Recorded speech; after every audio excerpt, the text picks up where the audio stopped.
How you doing, guys and girls? I'm going to do a real quick review of Kier from the Court of the Deadline. And I'm also going to do a quick review of the Medusa custom head that I got from James Tice and Darren Ong. So I'll put them on there. You'll see everything. Let's check this out. How you doing, ladies and gentlemen? It's your boy Vic here with another review, sort of. Here's crazy part, right? I'm going to be reviewing the Kier statue, and I'm doing the custom head of a Medusa that James Tice and Darren Ong made, and I'll just show both pieces. Now, the funny thing about the Kier is that I already had made a video of this, and what happened was, as I was adjusting the cape, the arm fell out and it broke. Check. Now, you see what's up with this is I wanted to wait for Sideshow to send me the replacement piece because they are sending it, and once it came, I was ready to put it on. Now, this is the way I have it. I put the arm back on so you can see it. It slides right out really easy, you know, and I already know the fixes and stuff like that, but you know what the problem is? It's already broken. The finger broke off, you know, and it has saddened me because in reality, let's get to the statue for a minute because and I'm going to keep the arm on the side off and I'm going to move you over a little bit. So, okay, this is Kier, Court of the Dead. Beautiful piece. And I'm going to tell you something. I'm really struck by the just natural beauty that this statue exudes. I'm talking about if you look at the feet, the way the feet are, even though they're dipped in blood, and it's a very nice contrast off of her blue skin. And I'm going to tell you, one of the better pieces that Sideshow has made. This is one of like it could be a complicated piece because you see with this you have to put the cape, then the collar on it, and then the head, or multiple different things you have to do. It's the weirdest thing. So I like the bone mask on her, okay? And this is her regular mask. I mean her regular mask, her regular face without the mask. A very beautiful portrait, man. You know, I think it's really good. You know, hopefully we get a couple of pictures of her portrait next to this one. Awesome. I would take it off right now, but here's the weird part. The blade lays on the shoulder. The collar plate rests on the cape. So it's weird. You take it apart and it starts to fall apart. I don't want to risk that. All I can tell you is that the braids on both the statues are very flexible, you know, so you don't have to worry about it. I wouldn't bend them, but they're easy to move and manipulate when you're putting it on your whole statue. The portrait, I'm telling you, is really well done. I really, really, really love this piece, you know, and I'm looking forward to getting the other deaths, the Reapers, you know, so everybody knows I got the General Reaper on pre-order, and if you don't, now you know.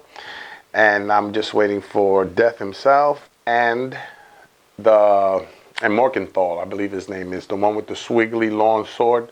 That's the one I'm really wanting too. All right, so this is Kier, everybody. A magnificent piece, no doubt. The sword is beautiful. I mean, her body is immaculate. The way they sculpted that, bro, you know, kind of reminds me of Marley. So, you see, the back end of the details, very nice. Okay, and as you notice, I picked up the cape and the head moved a little bit. So, you know, it's just got to be careful with all this stuff. Very nice sculpted base with the skulls and everything. These little icicles seems to be rubber. They're rubber. Cheesy, man. I don't, you know, it could have gone without that, but when you're holding or handling your statue, that becomes a factor because you don't want to knock those off. So I try to get around them and underneath them if I have to move it, you know? So that's Kier, everybody. Whoever got it, man, congratulations. You know, and I really hope that you guys enjoyed it. All right. Round 2, Red Sonja. Very controversial piece.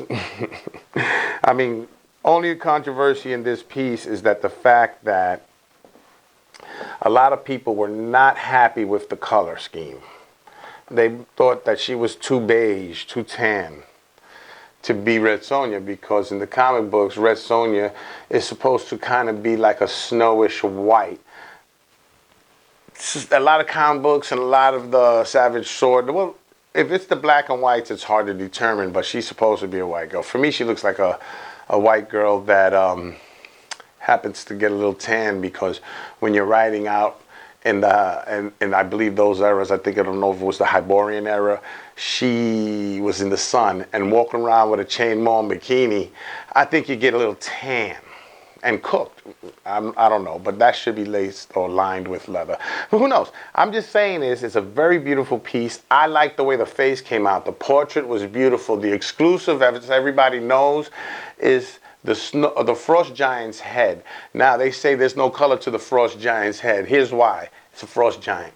Frost Giants are palish gray in comparison. They don't really have a human being flesh color, only because they live in an ice kingdom. Everything is snow and frost, so it's hard to get nice and rosy red cheeks when you're frozen, all the time.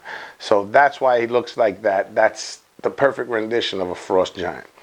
All right, now we all know about the Red Sonja. Beautiful legs, top heavy, the cape is nice, the base is even better.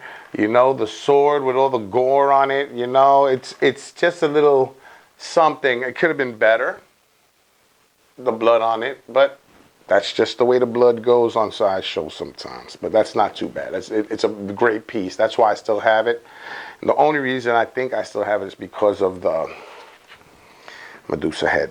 All right, so here's the Medusa. Whew. That magnet is magnificent. Let me just make sure I got her on right. Right.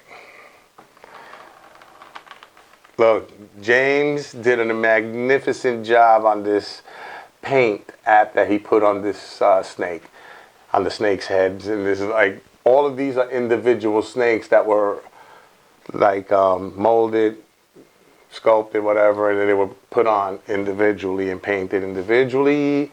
Darren Ong, that was the guy that I went to that got this piece for me. They were a little slow getting it to me, but you know what? The end result is what really counts, and I really dig this piece like crazy, man. I think it's amazing. So, you see it.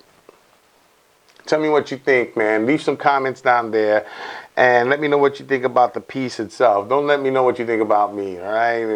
Let's not get personal, people. Mad love to y'all. But let me know what you think about these pieces, you know what I'm saying? So thank you very much. Matter of fact, let me tell you something.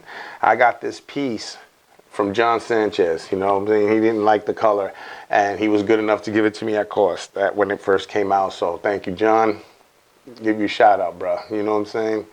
So, peace out, everybody. Let me know what you think. Mad love. Oh my God. This is Immortalized in stone here. You know what I mean? So, get with the channel. This is just the first of a bunch of things that we're going to be putting up. So, stay tuned. Peace out, guys. Mad love. All right?